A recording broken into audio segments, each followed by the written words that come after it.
The galaxy was a wide and endless ocean of stars, full of strange life and powerful species.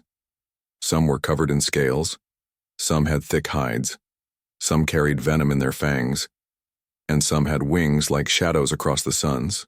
Among all these mighty creatures, there was one world that looked almost laughable: Earth. To the galaxy, humans were nothing. They had soft skin that tore easily. They had bones that could be broken with a single blow. They had no claws, no venom, no natural armor. They were slow compared to predators and weak compared to giants. To the older races, they looked more like prey than partners, and so the whispers began. Wherever humans went, they were met with mocking eyes. The Vorn, with their razor jaws, called them meat walkers. The Kresh, with their spiked carapaces, said humans would make good servants or pets. Even the proud avian tribes, who once respected courage, looked down and said, "They do not even have talons.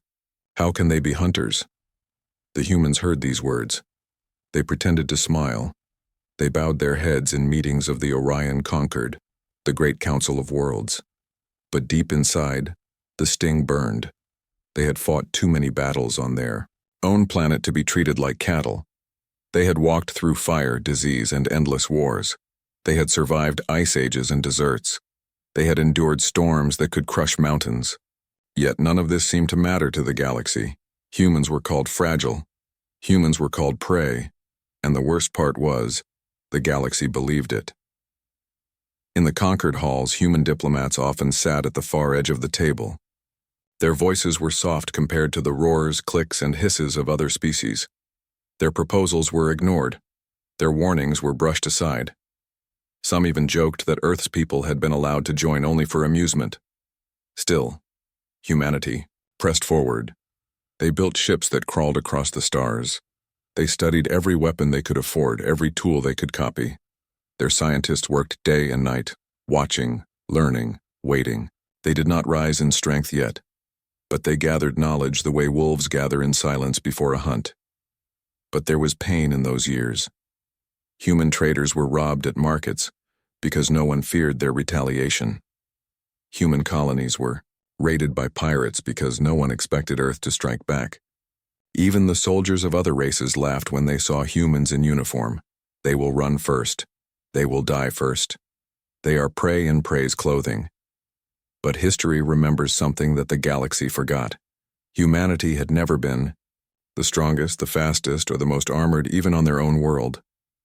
On Earth, they were never the biggest predator. Lions had sharper teeth. Bears had more muscle. Wolves hunted better in packs. And yet, humanity had survived them all. They had learned patience. They had learned to make tools. They had learned to turn fear into fire. The galaxy mistook humanity's soft skin for weakness. It mistook their smiles for surrender. But under that soft skin beat hearts that remembered the old hunts of survival. Under those smiles lived minds that had walked through centuries of struggle and never stopped. In the quiet of their ships, humans whispered to each other. They told their children old Earth stories, not of kings but of survivors. Not of monsters, but of the people who faced them with nothing but stone knives and stubborn courage. These stories became a seed, small but burning, carried in the hearts of every human who looked out at the stars. The galaxy saw prey, but prey had teeth too, hidden, waiting, sharp from years of being hunted, and humanity was learning step by step how to show them. The first true test came on the edge of human space, a small colony on the planet Carthus, no more than 50,000 people had been struggling to grow crops and build homes. It was a quiet place filled with families, teachers, miners, and children who still dreamed of Earth. But one night, shadows fell across their skies. The Kresh raiders came. The Kresh were a hardened predator race, famous for their spiked armor and cruel ways. They believed weakness existed only to be crushed. To them, the humans were perfect prey, soft, slow, and defenseless. With their long claws and armored ships, they descended like a storm. They expected screams. They expected surrender. They expected another easy harvest of slaves. And at first, that was what they got. The humans of Carthus had no fleet to defend them. only a handful of patrol ships and farmers holding old rifles.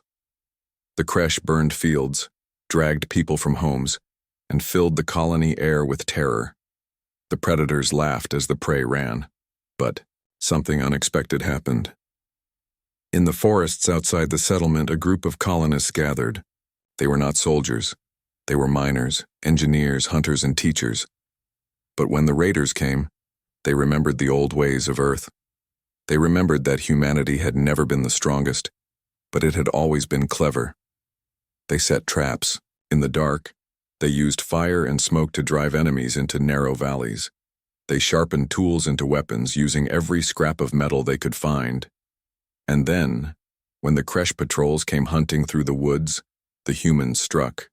The predators laughed at first, but their laughter turned into screams when hidden ropes snapped tight, pulling them into pits lined with sharpened stakes. They roared with anger when they realized their armor made them heavy, easy targets in the marshy ground. From the trees, humans attacked in silence, vanishing before the Kresh could even strike back. The prey began to hunt. When the raiders reported back to their leader, they no longer laughed. They spoke of shadows moving through the woods, of prey that never stopped, of traps that turned every step into fear. "They are not prey," one wounded Kresh hissed. "They are something else." But the leader only snarled. "They are soft. They will break." So he sent more soldiers. The battle stretched for days. Each time the Kresh thought victory was near, more of their hunters vanished in the forests. More of their patrols fell to fire, smoke, and stone. The humans fought with desperation, but also with patience. They did not charge blindly. They stalked, they learned, they adapted, just as their ancestors once did against lions and wolves. When the main Kresh camp was finally attacked in the night, it was not with warships or plasma cannons. It was with silence and fire. Explosives stolen from mining sites tore through their supplies. Smoke filled their tents. And out of the flames came humans, their faces marked with ash, their eyes cold with fury. The Kresh fled. They left Karthus in shame, losing half their warriors to what they had once called prey. News traveled fast across the Orion conquered. Species that had once laughed now whispered uneasily. The story of Karthus spread. Humans had been raided, yes, but they had fought back in ways no one expected. They had turned fear into a weapon. For the first time, predators of the galaxy began to wonder. Perhaps humanity was not prey at all. Perhaps they were something worse, something patient, something dangerous. The humans of Karthus buried their dead. They mourned with tears and shaking hands. But beneath that sorrow, something else grew. A quiet pride. They had proven, not only to the galaxy, but to themselves, that they would never kneel as prey again, and the galaxy was beginning to listen. The story of Karthus did not die. It traveled through every trading port, every military camp, every whispering hall of the Orion conquered. What was once laughter about humans now turned into silence, into unease, into something the galaxy rarely admitted: fear. The predators argued among themselves. Some said it was only luck. Others said the Kresh were careless. But even the proudest warriors could not ignore the fact that humans had fought without fleets, without armor, without claws, and had won. For the first time, the galaxy began to study humanity not as prey but as a puzzle. The Vorn, those with jaws like steel traps, sent spies to watch human colonies. The avian tribes flew above human outposts, trying to measure their movements. The Kresh, wounded in pride, swore vengeance and planned new raids with greater numbers. But the humans did not shrink under the weight of attention. They did not bow or apologize. Instead, they grew stronger. On Earth, and across their scattered colonies, training began. Men and women who had once worked as miners, builders, and farmers now practiced with weapons. Children learned not only mathematics and history, but also how to move silently, how to aim, how to think like hunters. The governments of Earth were divided. Some leaders still wished for peace, for trade, for diplomacy. They said, "We cannot provoke the galaxy. We are too few. We are too weak." But others remembered Karthus. They remembered the smoke and fire, the raiders, the tears of the survivors, and they said, "Never again." Among the common people, a fire grew. The humiliation of being called prey was turning into something sharper. Humanity had been mocked, enslaved, and attacked. Now they were ready to stand together. But the predators did not stop testing them. Months after Carthus, another human colony, this one on the mining moon of Loran, was attacked by slavers. They came expecting fear. What they found was resistance. The miners of Loran fought with firebombs and hidden tunnels. They struck from shadows, disappearing into shafts no alien dared enter. Entire squads of raiders vanished underground, never to be seen again. The slavers fled, and another story spread across the stars. Then came the Battle of Hera Station, where a small human patrol ship of outdated design faced 3 predator raiders. The humans should have been destroyed. Instead, they used tricks no predator had seen, shutting down lights to hide in the dark, overloading engines to blind sensors, even ramming their weaker ship into an enemy vessel with such precision that both ships broke apart. The predators, who survived, swore the humans fought like madmen, like creatures who valued victory even above their own safety. Again, whispers spread. The galaxy began to speak of humans not with laughter, but with caution. Some called them reckless. Some called them clever. And some, especially the younger predator races, began to call them dangerous. Yet still, there were those who would not accept it. The Kresh, humiliated twice, gathered a war host. Their leaders shouted that humans were liars, that their victories were tricks that prey could never rise above hunters. And so they prepared to march on Earth itself, to crush the rising defiance before it could spread. But what the Kresh did not understand was this. Humanity was no longer waiting.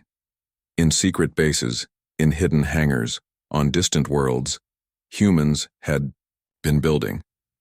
Not only weapons, but strategies. They studied the predator's strengths and turned them into weaknesses. They mapped star systems, memorized trade routes, and prepared traps on a scale far beyond Carthus.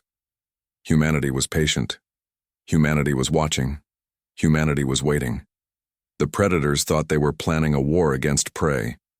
But prey had changed. Prey had learned. Prey was ready to strike back.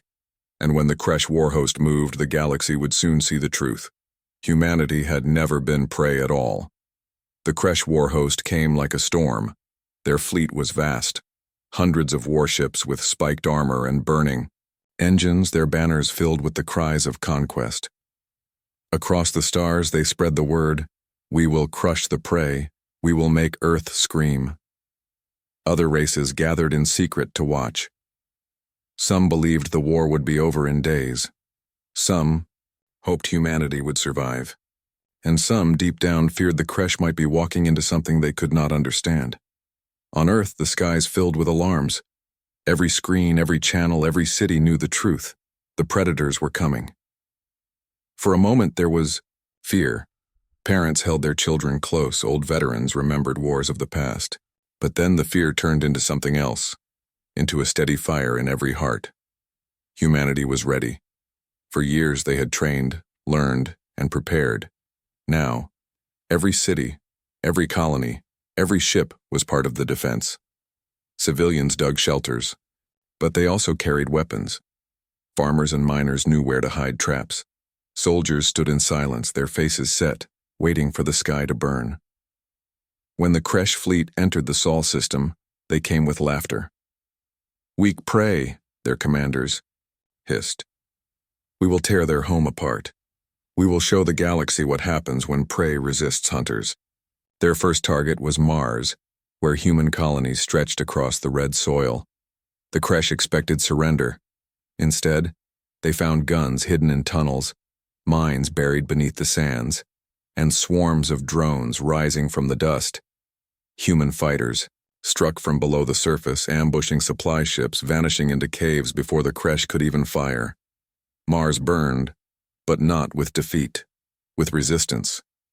The Kresh grew angry. They sent more ships, heavier troops, greater firepower. And yet for every human they killed, 3 more seemed to rise from the shadows. The prey refused to kneel. The prey refused to die quietly. Then the war host turned toward Earth itself. As their fleet drew near, something strange happened. Their sensors began to fail. Whole ships vanished from the screens. Navigation systems glitched. Shadows moved where no ships should be. The Kresh commanders roared in confusion, until the first ambush struck. Hidden among the asteroid belt, human warships appeared. They were smaller than the Kresh cruisers, weaker in armor. But they fought with tricks the predators had never seen.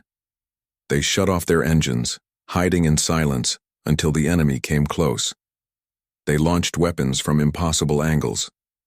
They even rammed their ships like spears, sacrificing steel and fire to tear apart the predators' massive vessels. The Kresh thought they were the hunters. But now, in the dark of space, they felt the truth. They were being hunted. The battle raged. For days, the Kresh lost ships not because the humans were stronger, but because they were everywhere at once. Every asteroid could hold a hidden gun. Every silence could hide a trap. The predators began to fear shadows, began to fire at nothing, began to feel what prey had always felt. When the war host finally reached Earth's orbit, their numbers were already broken. And there, waiting for them, was the largest human fleet ever assembled. Ships built in secret, armed with weapons designed from years of stolen knowledge, stood in formation like wolves baring their teeth. The Kresh roared and charged. The humans answered with fire. For every human ship that fell, 2 Kresh ships burned. For every human pilot who died, 10 predators screamed in the flames. And through it all, the people of Earth watched, not with fear, but with pride. The galaxy, too, watched. Across distant stars, every species saw the same truth unfolding. The prey was no longer running. The prey was standing. The prey was fighting back. And for the first time in history, the predators began to understand what it felt like to be hunted. The Kresh war host was broken. Their mighty fleet, once the terror of the Orion conquered, now drifted in ruins across the Sol system. Burning ships fell into the sun. Shattered hulks floated in silence, and the cries of predators who once mocked humanity were lost in the dark. The victory of Earth echoed across the galaxy like thunder. On distant worlds, news spread faster than light. Merchants whispered in fear. Soldiers argued in disbelief, and rulers sat in silence, their claws or fangs clenched with unease. The prey had not only resisted, the prey had destroyed hunters. For the first time, the name human carried weight. Among the Vorn, those with jaws of iron, there was anger. They snarled at one another, saying the Kresh had been weak, that humans could still be crushed. But beneath their words, even they began to strengthen their borders, fearful that one day these strange hunters might come for them too. Among the avian tribes there was awe. The great flocks sang of Earth's courage, saying they fight like fire in the night. Some even sent envoys to learn from humanity, for they saw not weakness, but a new kind of strength. And among the smaller, weaker races, those who had always lived in fear, there was hope. In every shadowed colony, in every enslaved mine, the whispers grew. If humans can fight back, maybe we can too. Humanity had become more than a people. They had become a symbol. But symbols carry weight. Inside the Orion conquered, debates turned bitter. Some called for humanity to be punished, to be crushed before they grew too strong. Others said the Concord should welcome them, should learn their ways, should respect them as equals. For the first time, the council chambers trembled with fear, not of the Kresh, not of the old predators, but of the newcomers who refused to kneel. Meanwhile, on Earth, the cost of victory was heavy. Families mourned lost sons and daughters. Colonies buried their dead in silence. Yet even in grief, there was pride. Humanity had proven itself not only to the galaxy but to itself. Children no longer grew up hearing they were weak. They grew up hearing the stories of Karthus, of Loran, of Hera Station, of the great battle for Earth. They learned that their people had stood against predators who ruled the stars, and had not only survived but won. In every human heart, the old shame of being called prey was gone. In its place burned something far stronger: determination. But peace was not coming. The predators had been humiliated, and humiliation breeds hate. The key. Kresh licked their wounds, promising revenge. The Vorn sharpened their blades, watching Earth with narrowed eyes. Even races that admired humanity kept their distance, uncertain if the fire of these strange creatures would burn them too. And humanity itself was changing. No longer did they see themselves as weak. No longer did they wait for mercy. They trained harder, built faster, spread further. Their fleets grew not in size alone, but in cunning. Their leaders studied every alien tactic and turned it into new traps, new weapons, new ways to hunt. They remembered the years of humiliation, the insults, the raids, the laughter of predators. They remembered every scar, and they swore that never again would their children be called prey. The galaxy had wanted to put humanity in chains. Instead, it had forged them into hunters. And hunters, once awakened, never sleep. Far beyond Earth, in the cold stars, the whispers grew louder. Some races prayed, some prepared for war, and some waited with hearts pounding to see what these humans would do next. Because the truth was clear, humanity had stepped out of the shadows. They were no longer running. They were no longer hiding. They were watching. They were waiting, and soon they would choose their next hunt. The galaxy thought humanity would stop after defending their home. They believed the prey had proven a point and would now retreat, satisfied with survival. But humanity did not stop. Survival was no longer enough. The fire inside them demanded more. They had been mocked, enslaved, and hunted for too long. Now, they would show the predators what it truly meant to live in fear. The first signs came quietly. Small predator ships began to vanish along the trade routes. At first, no one paid attention. Space was dangerous after all. Pirates, accidents, storms, all were common. But then it kept happening. Kresh raiders disappeared in the empty dark. Vorn patrols failed to return from simple missions. Even the proud avian scouts reported losing ships to shadows that came without warning. Whispers spread. The humans were hunting, and it was true. Hidden fleets, built in silence after the war for Earth, now moved through the stars. They did not fight like other species. They did not roar their names before battle or march in bright banners. They slipped through the void like ghosts. They struck with speed, with fire, with silence, and then vanished before the enemy could understand what had happened. To the predators, it was terrifying. They were used to being the hunters. They were used to prey running. But now it was different. Now, every shadow could hide a human ship. Every quiet signal could be a trap. Every colony on the edge of space could turn into another Carthus. The Kresh were the first to suffer. Humanity did not forget the raids, the screams, the children taken from their homes. They struck at Kresh strongholds with surgical precision. Entire supply convoys burned. Outposts vanished overnight. Kresh warlords began to argue among themselves, shouting that prey should not have such power. Yet even as they shouted, they feared leaving their own walls. Then came the Vorn. Proud and arrogant, they believed their iron jaws could bite through anything. But when their fleets entered human-controlled space, they found nothing to fight.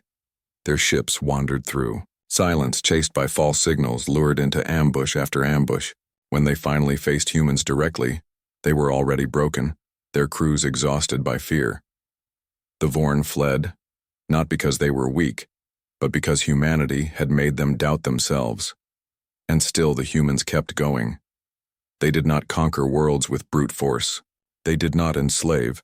They did not burn cities. Instead, they hunted carefully.